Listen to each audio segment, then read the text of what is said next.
व्यासपीठावर उपस्थित सर्व मान्यवर, माझे सहकारी शिक्षक शिक्षिका, शाळेचे मुख्याध्यापक, आपल्या कुटुंबाचे कुटुंब प्रमुख सन्माननीय मोरे सर, तसेच प्रकाशजी दोंदे, शाळा व्यवस्थापन समितीच्या सदस्य अमृपाली शिंदे आणि सर्व विद्यार्थी. खरं म्हणजे आता असं झालं की T20च्या मॅच आहे आणि T20च्या मॅचमध्ये पहिले जे ओपनर होते आमचे गायकवाड सर आणि रोंगेसाठी भरपूर खेळ शब्द मारले ते. आणि मग आता माझ्याकडे कमी चेंडू आहे, कमी ओव्हर आहे, वेळेचं बंधन आहे, तर मला समोसे खायचे आहे आणि एक शेवट आपल्याला गोड करायचं आहे. त्याच्यामुळं वेळेचं बंधन आहे. स्वामी विवेकानंद एकदा विदेशात गेले होते अमेरिकेमध्ये आणि अमेरिकेमध्ये ते धर्माचा प्रचार करायला गेले होते.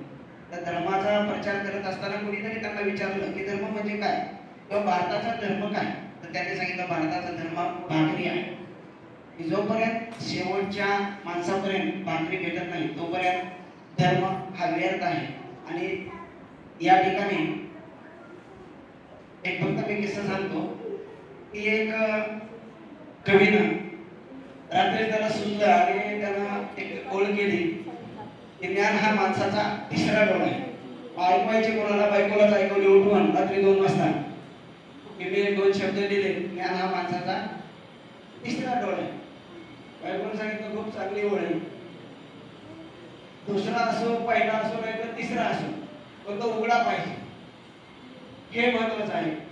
तर मी तर भरपूर गोष्टी शिकलो, त्याच्यावर मी 2 मिनिटं बोलणार आहे. मी काय शिकवलं त्याच्यावर मी 2 मिनिटं बोलणार आहे. मी नियोजन केलेले 5 मिनिटाचं, जे मी स्वतःच प्लॅनिंग दिलं होतं, त्याच्यामुळे माझ्यावर नैतिक जबाबदारी ते नियोजन फॉलो करायचे. आणि साहेबाला जायचं होतं 9:30 पासून आम्ही पटकन कार्यक्रमाला मला जायचं आणि मला माहिती होतं की शेवटचे कार्यक्रम संपलेपर्यंत जाणार नाही. तर इथं आलो. मी आल्यानंतर कसा नंबर 1 शाळा भेटली आणि मग जेव्हा गेलो तिथं सांगितलं मी मोठ्या आनंदात मला कसा नंबर 1 शाळा भेटली. समोरच्या शिक्षकाने आटा इतक्या वर गेल्या, असं का, खूप छान, अभिनंदन. बघा तुमचं वाक्य त्यांनी बोलले कारण तुम्ही गेलाय, ठीक आहे, आता किती अडचणी येणार आहे ते बघा.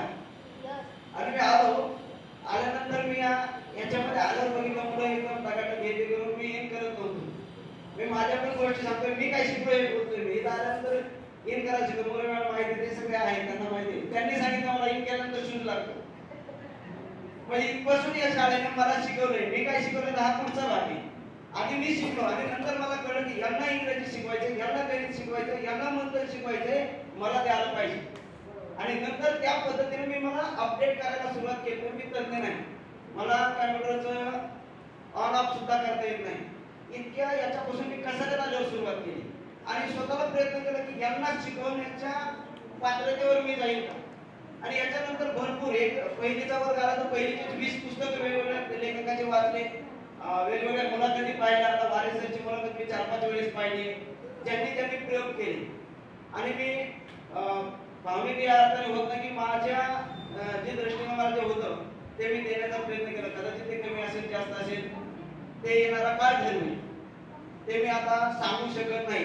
आणि इथं जे मुलं आहेत त्यांना मी आता काय शिकवलं आणि कशा पद्धतीने शिकवलं ते गोष्टी या ठिकाणी सांगतोय की ब्लॅक बोर्डच्या जे डस्ट तयार होतात. मला असं वाटतं की 21व्या शतकामध्ये अमेरिका, जपान, इंग्लंड, इतर या देशामध्ये फळे बिळे ही सिस्टीम हद्दपार झालेली आहे. आणि आपण अजूनही 1980च्या दशकातलं शिक्षण शिकवतोय आणि मुलाकडे अँड्रॉइड फोन आहे, तो बघतोय त्याच्यामध्ये. आणि आम्हाला विचारलं कळसुबाई शिखराची उंची किती, मग आम्ही गुगलवर सर्च करतो. इतके म्हणजे मुलं इथं अपडेट आहे. आणि त्यांचे आता मला यांचे काही फोन आले होते की सर हे गणित कसं, युट्यूबवर आले होते गणित, MPSCच्या थोडीचं गणित.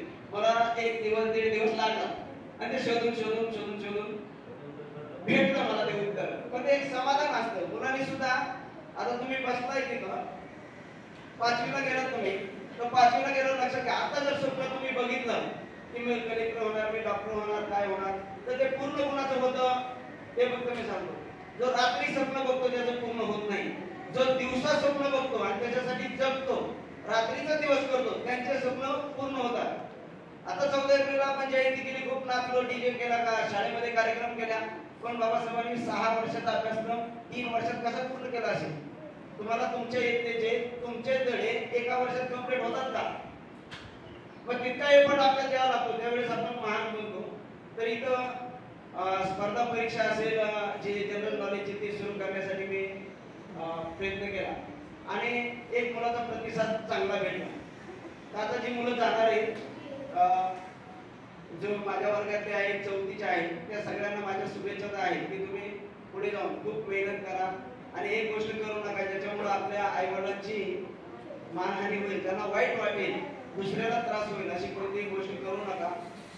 खूप काही भावना आहेत, खूप बोलता येईल, परंतु पुन्हा एकदा तुमच्या याच्यासाठी मी शुभेच्छा देतो. आणि दुसरी एक गोष्ट सांगतो की तुम्ही नवोदयला बसतात, तुम्हाला काही मदत लागली नवोदयसाठी, कोणत्याही विषयाची काही अडचण आली, जे हायस्कूल मध्ये जाते त्यांच्या समोरच मी आहे आणि जे दुसऱ्या पण शाळेत जाते त्यांनी फोन करा, बिनधास्तपणे माझा नंबर आहे आणि तुम्ही विचारा मला की एखादं गणित असेल काय असेल, मी माझ्या परीने मला जर नाही समजलं तर मी निश्चित एक दुसरा सोर्स घेऊन त्याला उत्तर सांगेल. असं नाही का मला ते येईल, कारण पुढे पुढे काठीने पातळी वाढत जाते. पण पुढच्या वेळेस तुम्ही नवोदय पात्र किंवा शिष्यवृत्ती पात्र होऊन कसारा केंद्राची जी पताका आहे ती तुम्हाला लावायची आहे. तुम्ही आतापासून त्याची तयारी करा. एटीएम गुरु हे बगर सरचं ऍप आहे, त्याच्यामध्ये केवळ 20 रुपयामध्ये तुम्ही नवोदय शिष्यवृत्तीची तयारी करू शकता. हा विषय पुढे जातो आणि जो काळात सुद्धा बदलतो तो या काळामध्ये सक्सेस होतो. हे सगळे मुलांनी गेल्या 4 वर्षात मला चांगलं सहकार्य केलं, त्याच्यापेक्षा त्यांच्या पालकांनी खूप चांगलं सहकार्य केलं. ते मला सांभाळून घेतलं असं मी म्हणेन. त्यांचे मी या ठिकाणी धन्यवाद मानतो आणि माझे सहकारी शिक्षक, सर्व स्टाफ, मुख्याध्यापक, केंद्र प्रमुख, सर्व प्रतिनिधी यांचे सुद्धा धन्यवाद मानतो की तुम्ही मला सुधारण्याची संधी दिली, शिकण्याची संधी दिली. खरं म्हणजे मी शिकलो, त्याच्यामुळे मी शिकलो काय याच्यामुळे जास्त मी बोललो. काही चुका झाल्या असतील तर मी दिलगिरी व्यक्त करतो आणि पुन्हा एकदा जोरदार टाळ्या वाजवा तुमच्यासाठी. शिष्यवृत्ती परीक्षेमध्ये कसारा एकटा विद्यार्थी 5वी गेलेला आला पाहिजे आणि तुम्ही इथं नाही बसणार, पुढच्या वर्षी इथं बसणार आणि तुम्हाला विषय सर यांनी घड्याळ बक्षीस ठेवलेले आणि मी सांगितलं की इतकी मोठी ट्रॉफी तुम्हाला देते, तुम्ही सांगता की हातामध्ये मला बसणार नाही. जो नवोदय आणि शिष्यवृत्ती प्रत्येकाला 20 जण आले तर 20 जणांना ट्रॉफी दिलेली.